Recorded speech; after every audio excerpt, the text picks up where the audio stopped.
This is the Jabberjaw Podcast Network. I don't sing, I don't dance, I don't do those anymore. Anything I don't show, you won't try here anymore.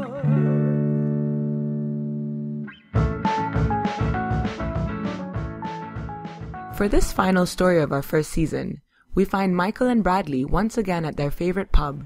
Michael has just sent the latest in a long line of texts in an imaginary conversation to a woman named Ellen. You'll recall that in episode 2, Ellen stood Michael up on a date and stopped responding to his text messages. Michael coped with this insult by creating a fictional relationship between the two of them, about which he would periodically message her. The most recent message outlines the final details of their would-be upcoming weekend holiday to New Orleans. Can you put down the phone for a minute and talk to me like a person? Fine. Hey, do you remember the receptionist in my office? The one you met when we had lunch a couple weeks ago? Not really. What does she look like? She's youngish, like maybe early 20s. Very tall, nose ring. She's African-American? Vaguely. What about her? So she started working at my office a couple months ago, right? She's super great, super thoughtful, intelligent. Well, about a week after she started sending all these emails out to my company. They start off pretty innocuous. Does anyone know a good Korean restaurant? Anyone know a dry cleaner? You know, whatever. Just normal bullshit. Then they start getting a little bit weirder. Hey all, just wanted to tell you that I'm watching my favorite movie this weekend, Weekend at Bernie's 2. If you haven't seen it yet, check it out. But today she pissed my boss off. She sent out a clip of a news anchor just having a complete meltdown and dropping a bunch of F-bombs and racial slurs against Asians. Within 15 minutes of that, her desk was cleared out and she was gone. Your boss comes away unscathed from someone saying that Weekend at Bernie's 2 is their favorite movie, but then this gets a girl shit canned? Why was your boss so offended by that? She's Korean. That is amazing. Can I tell you why I hate your story, though? Why you hate it? First off, you lower your voice to say African American? That's not racist. If anything, it's annoyingly politically correct. Say it like it's any other word. Alright, you're right. Also, just say black. I thought it was better and proper to say African American. What if the black person you're talking about is from the Caribbean? Or what if they're French? You're white. That woman's black. I should say Caucasian a lot instead of white.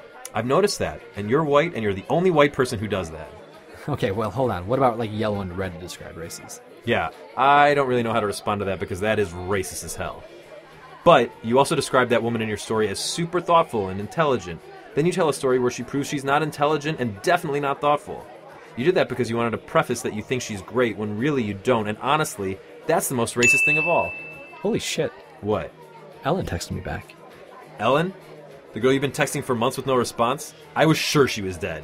What did she say to you?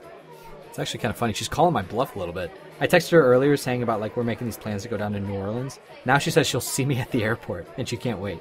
That is unbelievable, as in not believable. Are you going to meet her? Oh yeah, and the words of my friend Brad, none of us make it out of here alive.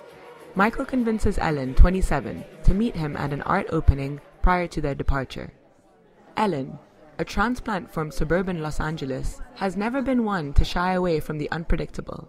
At the age of 15, she embarked on a solo odyssey across the United States to meet Cormac McCarthy, her favorite author. She found herself disappointed to discover that his nihilistic reputation was overstated, and he spent most of their meeting waxing poetic about his new puppy. She hopes that tonight's adventure will not disappoint, and has committed to continuing Michael's text message fantasy in real life. Did I leave my earbuds at your place? I've been looking for them everywhere. I don't think so. I actually remember you putting them in when you left my apartment that morning. Weird. So how long can you possibly keep this lie up? Oh, I'm definitely committed. I can go until our 25th anniversary. No, seriously. What were you doing texting me so many times? I mean, at first I thought you were insane. But once I realized what you were doing, it became pretty funny. I don't know. To tell you the truth, I'm not really sure. I was just really frustrated you stood me up that night. I don't know. I guess I thought it would be funny and, hey, look, it worked out. It was, and it did. So I genuinely owe you an apology for standing you up. I had some stuff happen that week that really threw me for a loop, and I completely forgot about meeting you.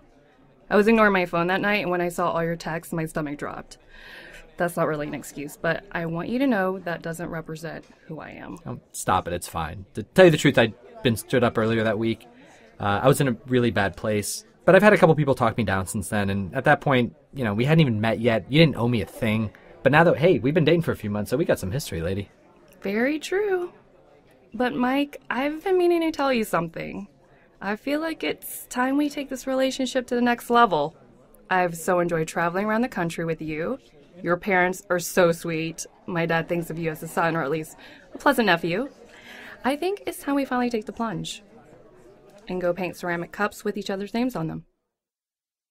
Ha! She's cheesy, she's cute, she doesn't mind that you basically had a conversation with yourself for months on end. She sounds perfect for you. She really was, and her profile pics didn't do her justice at all. She's way more attractive in person. I was mesmerized by her, actually. First time I felt this way since Jacqueline. And even more important, if we end up getting married, I won't have to say that we met using some online dating app. Because I have this whole other, cute meetup story and how I built it up with these text messages like a tidal wave. Holy shit, you just said so many intense things. You might want to take it down a notch when you're actually with her. Did you make plans to see her again? You're not worried that she might throw her phone away and stand you up a second time? Oh yeah, no, we definitely made solid plans. She mentioned how much she's been having a craving for fried chicken lately, and I know that there's that new June Farmington fried chicken place on the Lower East Side. So we made plans to go down there next Thursday. All right, well, you just got to be careful and make sure she doesn't make any rude jokes to the waiter. Good. Your life is good. So we can move on to me now. I need to tell you something fucked up that happened, but I don't want you to get all sentimental on me. Just listen to what happened and don't act like I'm fragile and need help, okay? Okay, go for it. So the other day I was on Facebook and I saw people from my hometown posting about a woman whose body had been found in a dumpster behind this bagel place. That's where I actually had my first job, and she'd been stabbed to death. Jesus. Yeah, so that kind of shook me up because I'd never really heard about a murder taking place in my hometown. And then earlier today, I started getting messages from old friends because they identified the woman, and it was a girl I dated in high school. My first girlfriend, actually. My God, Brad, I'm so sorry, man. That's horrific. Are you okay? Didn't I tell you not to do that? Sorry, it's a natural reaction, man. Were you guys close? I wouldn't say close. We talk every couple of years, but she was married with a kid. I just feel really bad for her family, and a lot of people back home are really freaking out about it. Nobody has any idea who did it. I feel like you should probably do something and maybe try and take your mind off of it. Well, I have a third date tonight with this girl I've been fooling around with a bit, so that'll be a nice distraction. Oh, good. Do you like this one? I don't know. I want her, though. We fooled around a little already. Like you dry humped her? We went down on each other, like grown-ups, and then we did something a little bit more weird. I held my dick in my hand and started rubbing it against her vagina. I would stick it in a little, but only as much as wasn't in my hand. And then eventually, that was like half my dick, but we were both really carried away at that point. So I'd take my hand away, but then she put my hand back on my dick, which I guess to her was like not having sex because there's like a guard or something. And she said she didn't want to have sex on the second date, but I was like, we're already having sex. So whatever. She didn't agree, but she was fine with my hand guard. But, felt good. It sounds weird, man. Why weird? You're such a prude. It was fun. I guess it was weird. I'm supposed to see a movie with her tonight, but I think I might just ask her to come over to my place and watch Fuller House. Season 2, son! You could, also maybe watch a good show? You be careful what you say about Fuller House. Michael and Bradley depart on their respective dates. We find Michael and Ellen at June Farmington's new Lower East Side Southern Fried Chicken joint. They reveled in the finest fried chicken and biscuits that New York has to offer. Ew. -1. -1? Really? Oh yeah. That you would say that someone being a vegan is a deal breaker for you is a turnoff. Some people do it for health reasons, and I don't think you should hold that against them. Why do you even care what they eat? I just love food. I just want to share my food adventures with them. Like, if we went to Japan together, I would want to try a place that only serves, like, that awesome Kobe beef. I would just be really annoyed if I couldn't go to a place like that because she's vegan. Besides, you're not even a vegan, so hey, +1. I'll take it. Still a -1 for you. Okay, so fine. So what are your deal breakers?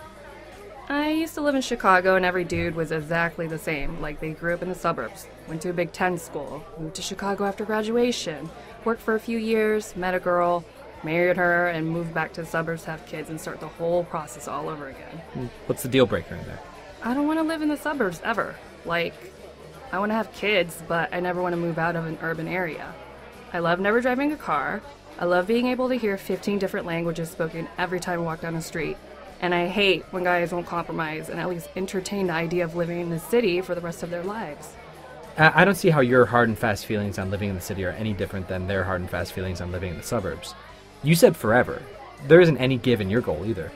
You want another -1? No, you don't need to convince me. I lived in the burbs back when I was married, and I'm never heading back there. And you want to have kids? Definitely. +1 and +1. Hey, look at that. I'm back in the positives. So what am I playing to? What do you mean? How many points am I trying to get here? Like, what do I do if I get to, like, +10? Ha! +10 is a big number. At +10, I'll go back to your place. Ooh, deal! I'm sorry if this is too personal. You don't have to answer it if you don't want to. But what happened in your marriage? Why did you get divorced?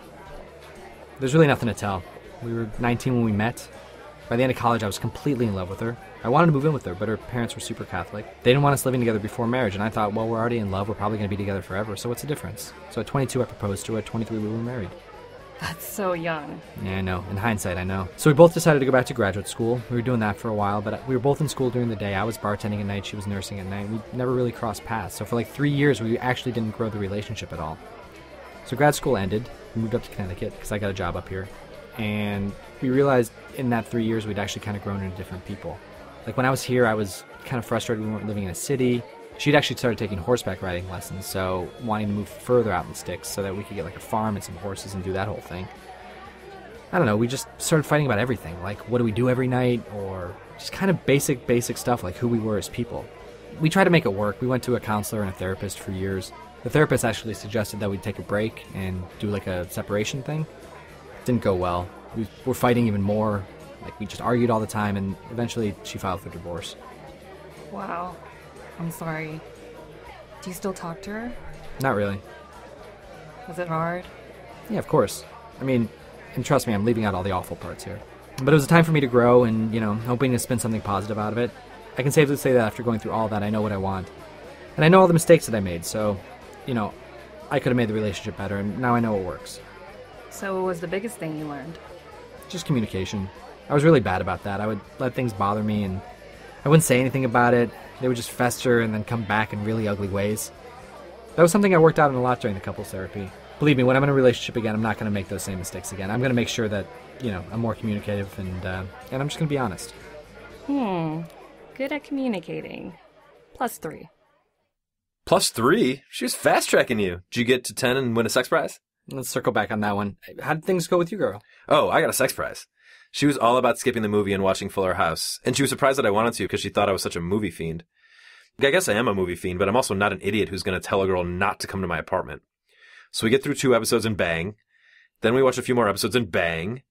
Then we go to sleep and I feel her pawing at my shorts at 4 a.m., but she must have been tired too because she stopped until 6 a.m. when she started up again and we banged. Then at 9 a.m. she wants to go again and I say no. And then it's like I hear glass shattering in my head because why would I say no? It's because I'm not interested anymore. It happened so fast. But I realized that all the fun conversation from our first 2 dates was gone. We just had TV and sex now.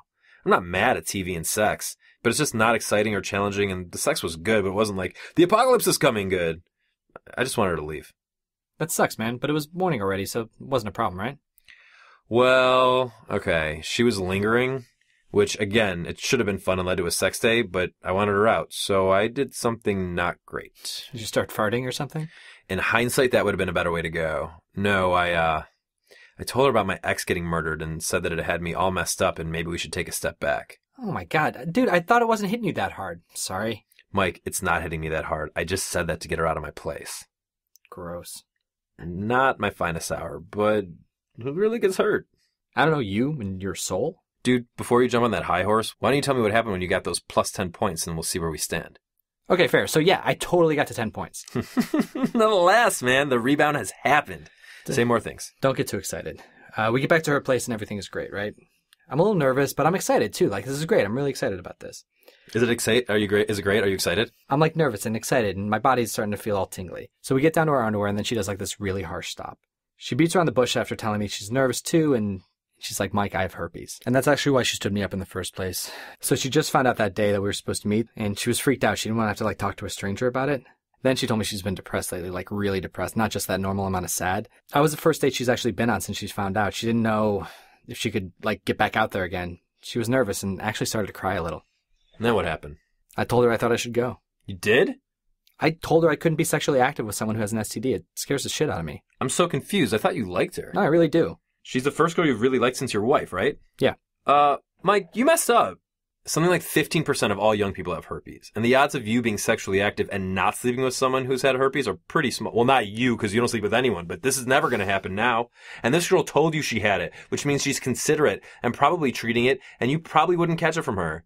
My man, so many people have herpes. I mean, I don't have herpes. I don't think I have herpes. But it turns out I like saying the word herpes. So basically you think I fucked up? Yeah, I said that. And I should text her? Yes.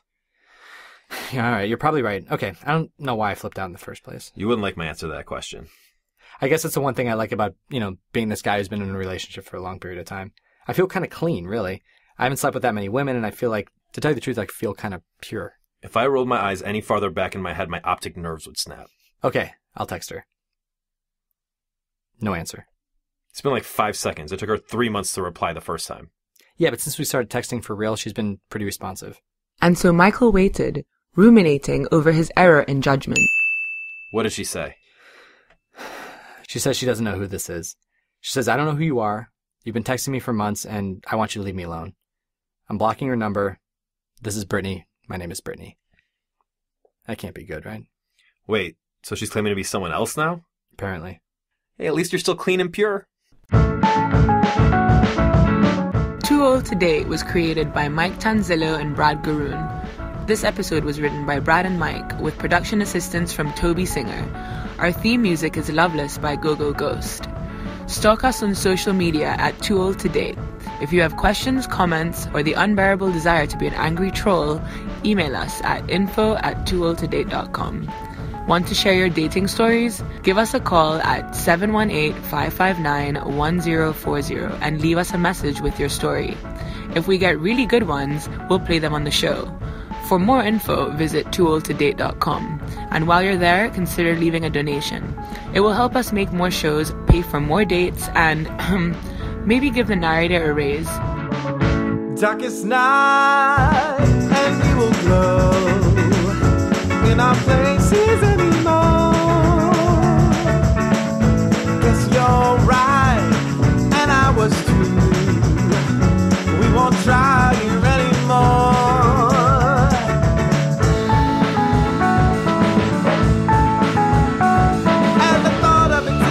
Close to the core, I think I've been missing. You asked me what for. All questions are burning a hole in the floor, and it's nothing.